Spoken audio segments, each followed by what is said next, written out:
ఉద్యమాల ద్వారానే ఈ యొక్క రాష్ట్రంలో ఉన్నటువంటి సుమారు 300కు పైగా ఆరగడిక బిడ్డలకు బీసీ బంధు 1 లక్ష రూపాయలు ఉచితంగా ఆరగడిక అభివృద్ధి సంఘమే ఇప్పించడం జరిగింది.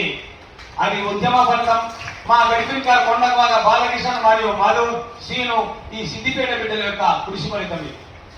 దానికి వాళ్ళు చెప్పేటువంటి విషయం ఒకటే, అశోక్ దాదా మీరు కనుక సిద్దిపేటలో మీటింగ్ పెట్టకపోతే మాకు ఆ ధైర్యం వచ్చేది కాదు, మినిస్టర్తో మేము కొట్లాడి అది ఇప్పించే వాళ్ళము కాదని చెప్తారు. ఆ బిడ్డలకు ఒకసారి గట్టిగా చెప్పండి. మరొక విషయం దాదాపు కార్పొరేషన్ కావాలి కావాలి కావాలి అని ఇప్పుడు కాదు, 40 ఏళ్ళ నుంచి కొట్లాడుతూనే ఉన్నాం, మెమరాండాలు ఇస్తూనే ఉన్నాం. కట్టలు చెత్తకుండీలో పడిపోయింది. ఇంతకుముందు దాదాపు ఒక్కొక్కరు నిజంగా అద్భుతమైనటువంటి సందేశాలు ఇచ్చారు.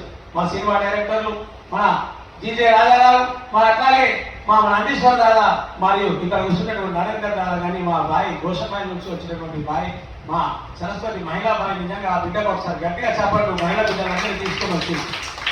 నేను దేనికైనా సిద్ధమే, అవసరమైతే ఎటువంటి ఉద్యమానికైనా ఆడబిడ్డలందరూ తీసుకొని వస్తానని చెప్పింది ఆ బాయి. నిజంగా మహిళా బిడ్డలు 10 మంది ఉంటే మనం 100 మంది ఉన్నంత సమానంగా ఉంటుంది. కాబట్టి ఆ బాయికి అందరూ గట్టిగా సపోర్ట్లతో మనం స్వాగతం పలకాలి.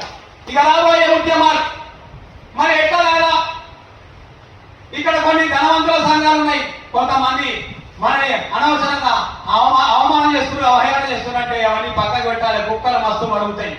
మనం మాత్రం మన ఆశయం కోసం పనిచేయాలి. కార్పొరేషన్ కోసం అవసరమైతే ధర్నాలు, అవసరమైతే దీక్షలు, అవసరమైతే అసెంబ్లీ ముట్టడి. ఈ యొక్క మీటింగ్ యొక్క ముఖ్య ఉద్దేశం ఇదే నెలలో అసెంబ్లీ మొదలు కాబోతుంది అనేటువంటి వార్త వచ్చింది. కాబట్టి ఇప్పుడు మనం మీటింగ్ పెట్టడం జరిగింది. ఆ అసెంబ్లీని కూడా మనం అడ్డుకుంటాం. ఖచ్చితంగా మన పేరు అక్కడ చర్చలు జరగాలి, అసెంబ్లీలో మినిస్టర్లు మాట్లాడాలి. ఆరగంటలకు అన్యాయం జరిగింది, మాకు ఆరగంటలు గల్లి పోతే మమ్మల్ని నిలదీస్తున్నటువంటి వార్త ప్రతి చోట మా యొక్క రావిచెట్టు నుంచి వచ్చినటువంటి మా అశోక్ దాదా చెప్పిండు, చాలా మండల కమిటీలు వేయాలి, మేము జిల్లా కమిటీలు వేసుకుంటామన్నారు. వారికి నిజంగా గట్టిగా చెప్పడంతో వారిని ఆహ్వానం జరపాలి. ఎందుకంటే మండలాలు సరిగ్గా లేవు, మండల కమిటీలు సరిగ్గా లేవు, మరి జిల్లా కమిటీలు అక్కడక్కడ అసలు లేవు. కాబట్టి వాటిని బలోపేతం చేయాలంటే 33 జిల్లా కమిటీలు ఖచ్చితంగా వేద్దాం. అంతేకాకుండా రాష్ట్ర ఆరగడిక అభివృద్ధి సంఘం వచ్చే కొత్త సంవత్సరము జనవరిలో 1,00,000 మందితో మీటింగ్ చేయబోతున్నాం. పరేడ్ గ్రౌండ్లో 10,000 మందితో పరేడ్ చేస్తాం. రోడ్లన్నీ దిగ్బంధనం అయిపోవాల్సిందే.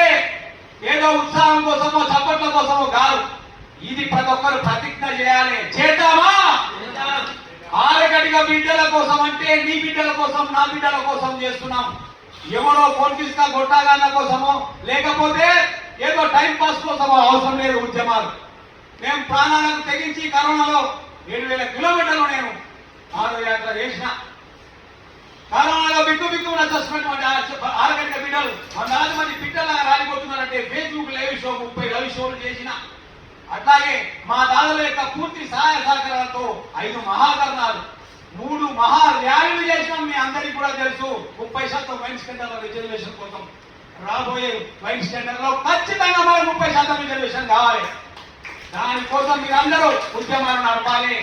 అభివృద్ధి సంఘానికి పూర్తి రకంగా సహకరించాలి. లేకపోతే ఇప్పుడు కాకపోతే ఎప్పుడు లేదు. ఎందుకంటే ఇప్పుడు ఉన్నటువంటి ప్రభుత్వము ఖచ్చితంగా ఎంబడి రాగానే కార్పొరేషన్ ఇచ్చింది. కాబట్టి మనము వెంటనే ఈ కార్పొరేషన్ సాధించుకున్న తర్వాత వచ్చే సంవత్సరం అంటే జూన్ నెలలో మళ్ళా టెండర్లు పడేటువంటి అవకాశం ఉంది. అంటే సంవత్సర కాలం. దీనికి ముందుగానే అసెంబ్లీ ఏదైతే జరుగుతుందో ఈ కార్పొరేషన్ సాధించుకున్న తర్వాత మళ్ళా మార్చి బడ్జెట్ ఫిబ్రవరిలో ఉంటుంది. బాగా గుర్తుపెట్టుకోండి, గత ప్రభుత్వము మార్చిలో చేయలే, బడ్జెట్ ఫిబ్రవరిలో చేసింది. కాబట్టి జనవరిలో వారి బహిరంగ సభ చేయాలి. ఆ బహిరంగ సభ మనం దచ్చుడా, మన హక్కులు వచ్చుడా, ఈ యొక్క ఉద్దేశంతో ఈ యొక్క నినాదంతో ముందుకు పోదా. నేను చెప్తున్న దాదా ఈ వర్షాకాలము ఎట్లయినా ఏదైనా ఉద్యమాలు చేయాలంటే ఇబ్బంది ఉంటుంది. ఈ వర్షాకాలాన్ని అట్లా ఇట్లా మనం కార్పొరేషన్ వచ్చేంత వరకు కొట్టాలి. తర్వాత 4 నెలలు ఎక్కడ చూసినా ఉద్యమాలే, ఎక్కడ చూసినా కమిటీలే, ఎక్కడ చూసినా నిరాహార దీక్షలే. రిలే నిరాహార దీక్షలతోనే రాష్ట్రం అంతా కుత ఉడికిపోవాలి. తెలంగాణ రాష్ట్రం తెచ్చుకోనికి ఏ విధంగా ఆరగడిక బిడ్డలు కత్తి పొద్దు పక్కకు పెట్టేసి కానీ ఈ రోడ్డులో కూడా అన్నం వండుకొని తిన్నారు. అది చేద్దాం. కొట్లాడే లేదు, తిట్టే లేదు, రోడ్ల గడ్డం వాడుకోవాలి, అన్నం ఆన్నే వండుకోవాలి. ఇన్నే వంట మాకు కార్పొరేషన్ మాకు రిజర్వేషన్ ఇచ్చేదాకా. ఇది తెలంగాణ ఉద్యమం మనకు నేర్పినటువంటి గుణపాఠం, ఉద్యమ పంద. కాబట్టి దాదాపు నేను చెప్పేటువంటి నా పాట నా మాట మీకు అందరికీ తెలుసు. ఆరెకటికలు వీరకటికలురా, వీరాది వీరులు భయం ఎరుగని యుద్ధ వీరులరా, బలిర బలిరో బలిర బలిర ఆరెకటికల పేరు వింటే ఆనాటి రాజులకు నిద్రలోనే వణుకు పుట్టను చక్రవర్తులే గజ్జుమన్వలికే రాజ్యాలే దాసోహమురా, మన కత్తి దెబ్బకు ఎన్నో రాజ్యాలు ఏరినామురా, తొడగొట్టి మనము వీరాది వీరా శూరాది శూరా. కాబట్టి దాదలా మన యొక్క ఆడగలిగల వీళ్ళ కోసం నా పాట మాట ఇంకా అనేక రకమైనటువంటి బుల్లెట్ల లాంటి పాటలు కూడా నా దగ్గర ఇంకా సిద్ధంగా ఉన్నాయి. ఈ 3 నెలల గ్యాప్ వర్షాకాలం తర్వాత ఖచ్చితంగా రాష్ట్ర పర్యటన చేస్తా. మీ సహాయం మీ సహకారం మీరు ఆశీర్వదించి నాకు అన్నం పెట్టి ఆదరించారు. నేను చేసినటువంటి నెల రోజుల్లో నన్ను కన్న కొడుకులాగా మీరు ఆదరించి మీరు అన్ని రకాలుగా సాయం చేసినందుకు నిజంగా మీ పేరు పేరున పాదాభివందనాలు ఉద్యమాభివందనాలు తెలియజేస్తున్నాను దాదాపు.